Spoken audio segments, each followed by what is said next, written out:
Hey, hi everyone. Welcome to Aptitude Class Guru. So in today's session, we are going to discuss about the concept averages. And I have divided this average concept into three sessions. On the session one, we will discuss about basics of averages. And in the second session, we will discuss about averages with advanced level questions. And the third session will be purely question answer based. So please try to watch them in order so that you can easily get the concept of averages. So without any further delay, let's get started with our very first session on averages. So when coming to the introduction part of averages, and you guys, everyone knows that, right?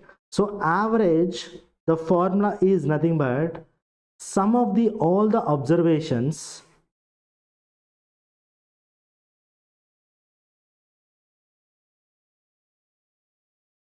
divided by total number of observations.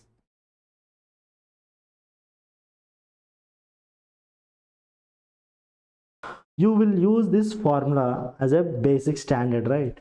But when you are entered into the competitive field or when you are attempting the placement drive or into the written test, this formula will not help you a lot. Why? Because only 10% of the problems of averages depends on this formula, and remaining 90% will be based on the conceptual approach of averages.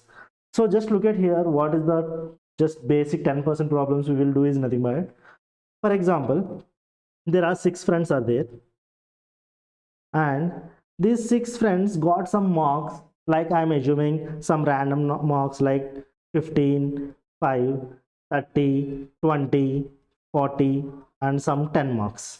So 1 2 3 4 5 6, 6 people completed.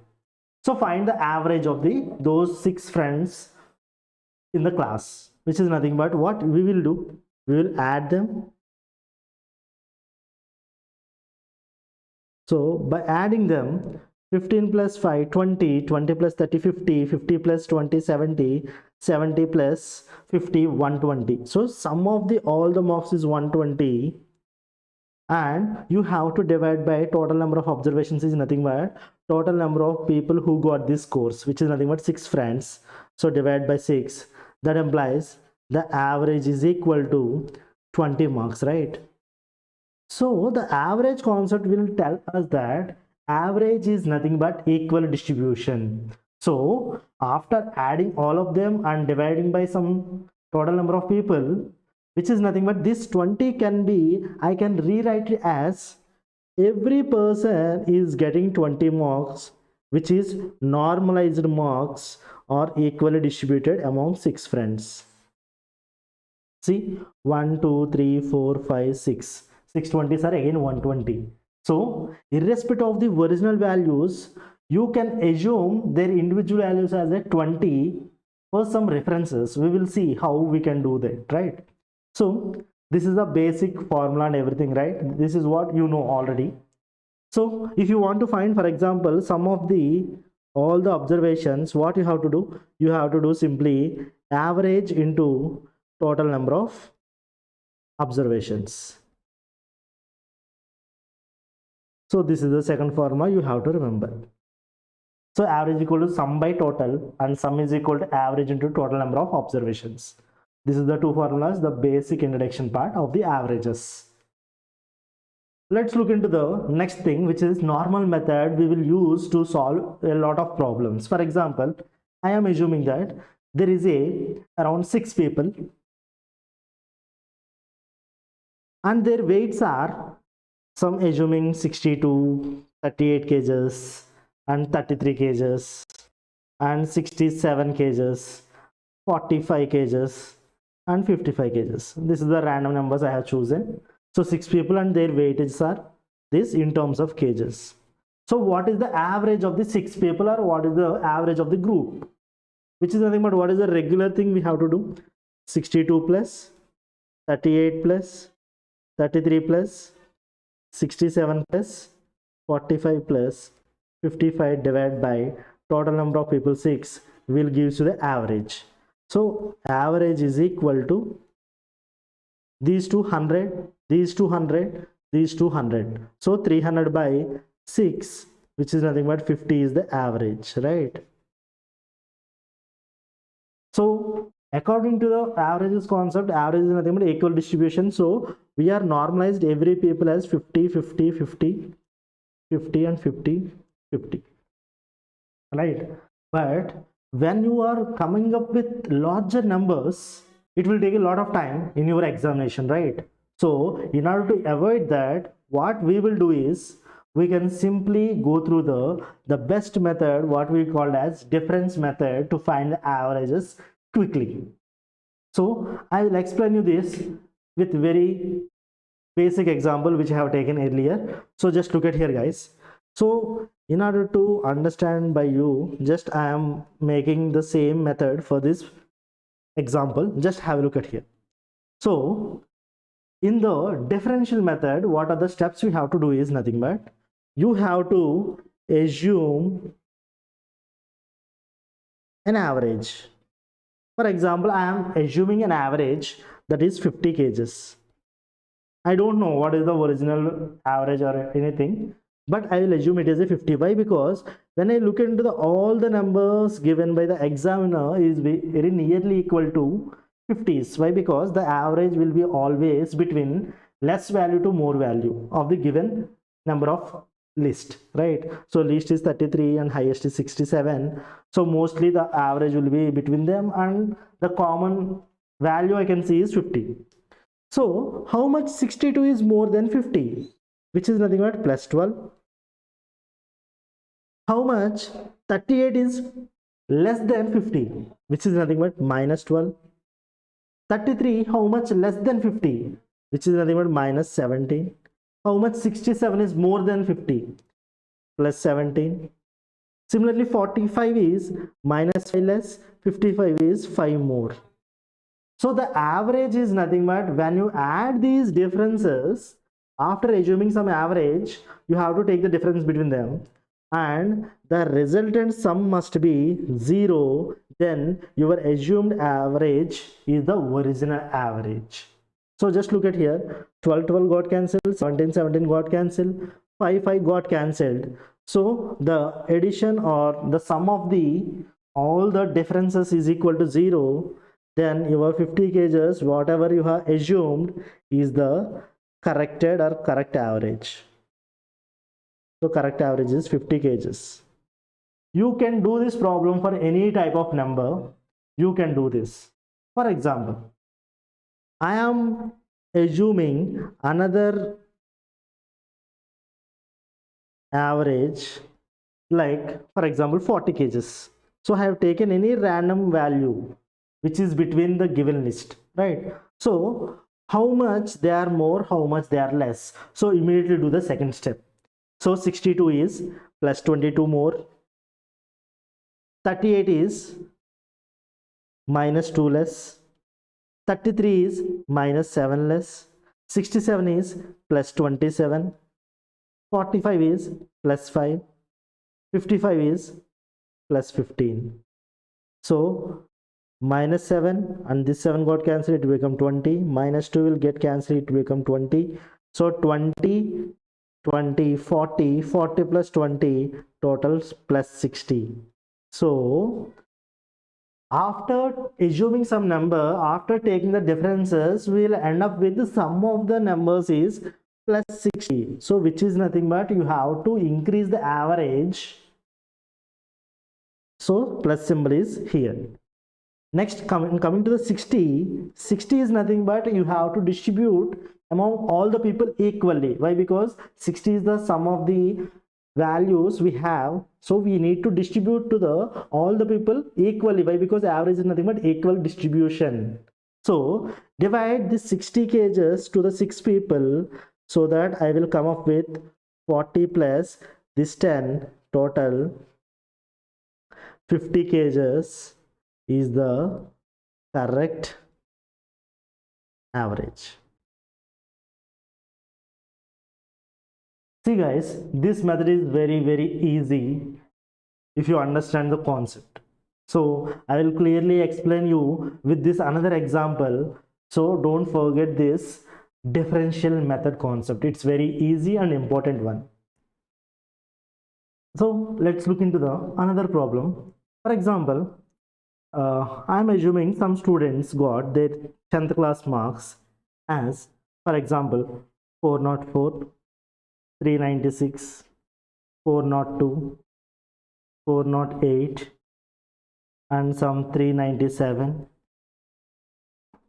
413, 400, 1, 2, 3, 4, 5, 6, 7. I can assume another 3 members as 425, 375, and 9. Yes, another 400 or 420, whatever it may be. Okay.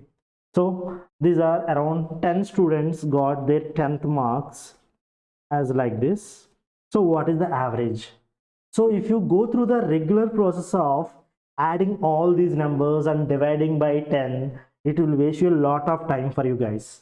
So in order to avoid those time taking process, we are entered with the difference method concept, right? So just look at here how we can easily do this. For example, first step, you have to assume a assumption average, okay, or estimated average. So when I look into the all the numbers which are given as a marks is very near to 400, right? So I will assume that the assumed average is 400. So how much the first number is more? Plus 4, and next number is minus 4. 402 is plus 2, 408 is plus 8, here it is minus 3, for 413 it is 13, for 400 it is 0, for 25 it is 25, 375 on 400 difference is minus 25, and 420 and 400 difference is plus 20. Minus 25 plus 25 got cancelled, minus 4 plus 4 got cancelled, minus 3 will cancel this and it will become 10. So 2 and 8, 10, 10 plus 10, 20, 20 plus 20, 40. So plus we have left with 40 and we need to distribute among all the students. So which is divided by 10. So the correct average is equal to 404. 400 plus 40 by 10, which is nothing but 400 plus 4, 404. So this is the one of the finest method to find the average of the given numbers. So you have to assume an average and take the differences of the numbers and add them. If you got the positive number, just add the average to it. And if you got the negative number, for example, you have to subtract from the assumed average so that you will get the corrected average. So we can see all these methods once we enter into the question answers video. Just look into the next category, that is sum of or average of first n natural numbers. So guys, now tell me what is the sum of first n natural numbers, that is sigma n. Everyone knows, right? So sigma n is equal to n into n plus 1 by 2. So this is the sum of the first n natural numbers. So if the sum of the n natural numbers is n into n plus 1 by 2, then what is the average, which is equal to sum of the n natural numbers divided by number of the total natural numbers, which is n. So n into n plus 1 divided by 2 and divided by n got cancelled and we have left with n plus 1 by 2 is the answer. So the average of first n natural numbers, that is sigma n by n, is equal to n plus 1 by 2. This is the formula you have to remember. When you have facing this type of straight away questions, you need to use these formulas. You don't have to waste your time by assuming all the numbers and doing the calculation part. So some few formulas need to be remembered to get the quick answers. So this is the one of it. So just look into the next one. If you want to find the average of squares of the first n natural numbers, so first we will find what is the sum of the first n square, which is nothing but squares of the n natural numbers. So sum of squares of first n natural numbers is sigma n square, so which is equal to n into n plus 1 into 2n plus 1 by 6. So this is the formula. So you need to find average, so that we have to divide it by n, which is nothing but total number of numbers. So that is n into n plus 1 into 2n plus 1 divided by 6 divided by n got cancelled. So the answer will be the average of squares of a n natural numbers is nothing but n plus 1 into 2n plus 1 by 6. So this is the second formula you have to remember when you are facing this similar problem. For example, the question they will ask you in a straight manner way, what is the average of squares of the first 10 natural numbers? Then you have to replace this n with 10 so that you can easily get the answers. So similarly, last but not least, which is what is the average of cubes of first 10 natural numbers? Then you have to use this formula, and for that first you need to know about sum of the cubes of the first 10 natural numbers. The formula is nothing but n into n plus 1 divided by 2 whole square, right? So how can be rewritten it as, which is nothing but n square into n plus 1 whole square divided by 4. So we need to find the average, which is nothing but sigma n cube by n, which is nothing but n square into n plus 1 whole square divided by 4 divided by n. N and square got cancelled. So average of cubes of n natural numbers is nothing but n into n plus 1 whole square divided by 4. So this is the third formula you have to remember while doing this type of problems. So these are the few basic things you have to remember whenever you are facing this type of problems. Straight away you have to use these formulas. There is no alternative approach for this type of problems. Okay, so just look into the next concept, the consecutive numbers concept. It's the most important concept. I'll tell you why. In a lot of examinations, the concept of averages, it depends on consecutive numbers concept. So in this consecutive numbers concept, what is the topics we will cover is nothing but the average of consecutive numbers or the average of consecutive even numbers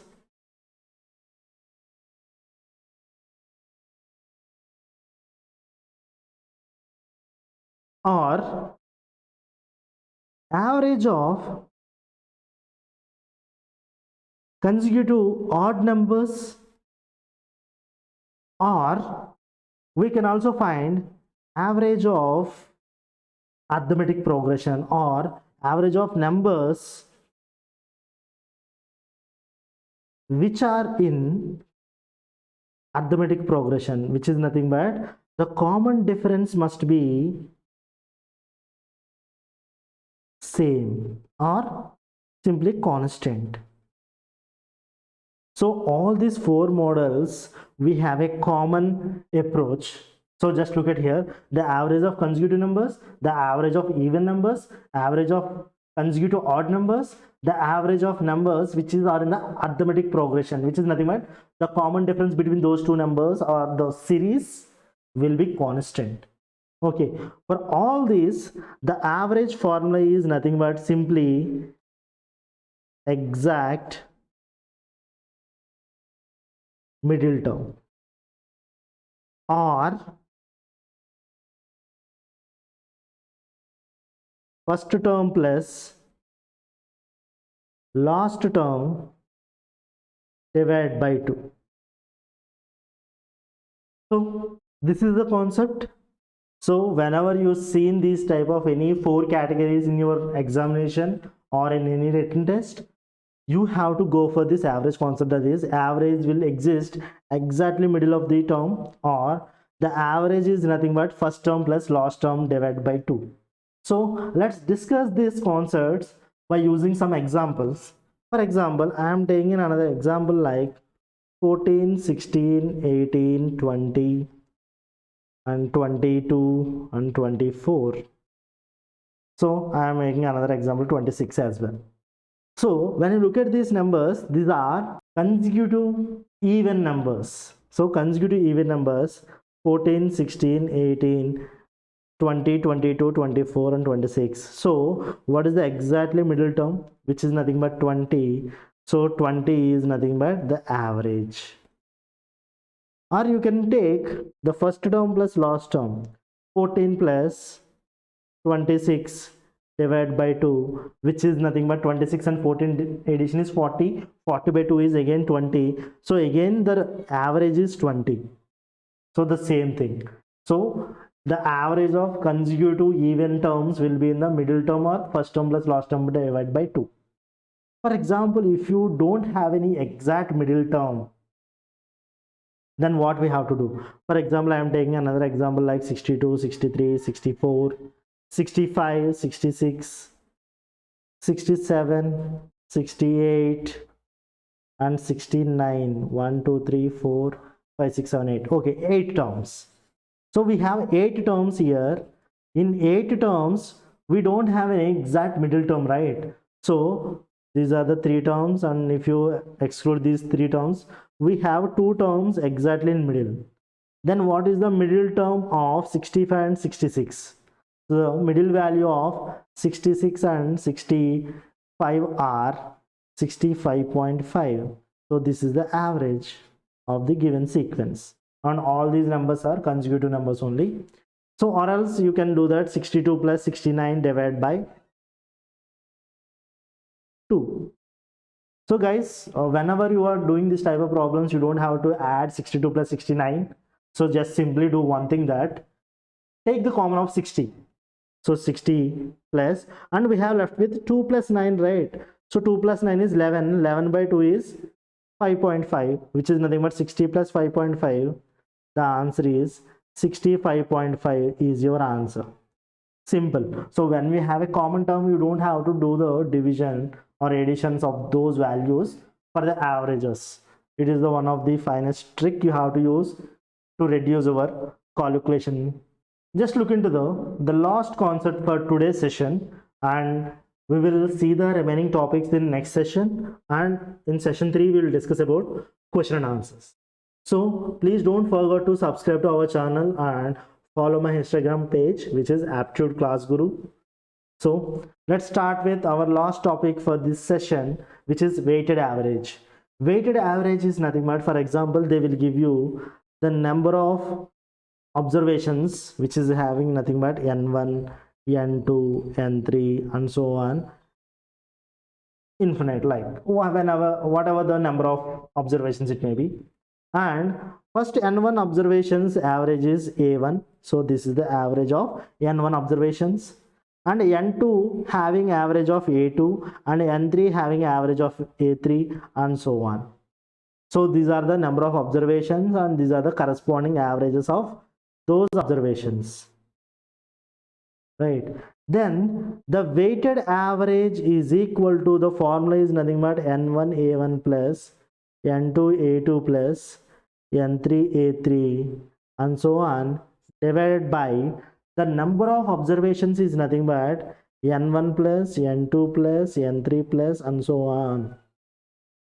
So for example, if they have given 2 classes having strength 50 people, having average 40, and second section class having 60 students and their average is 50. So whenever you have a 2 separate observations and 2 separate averages, you have to use this formula, weighted average. So the simple thing you have to use, they have given 2 sections and 2 averages.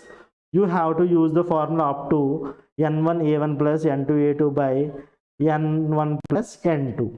That's it. So this is the basic formula for weighted average. So when we are doing the question and answers, you can able to understand this concept very clear. So that's it for this session, guys. So watch the next session, session 2, and go for the session 3 as well, so that you can able to crack any type of average problems, whatever the level of examination you are trying to go for. So all the best. Thank you so much. See you soon. Bye bye.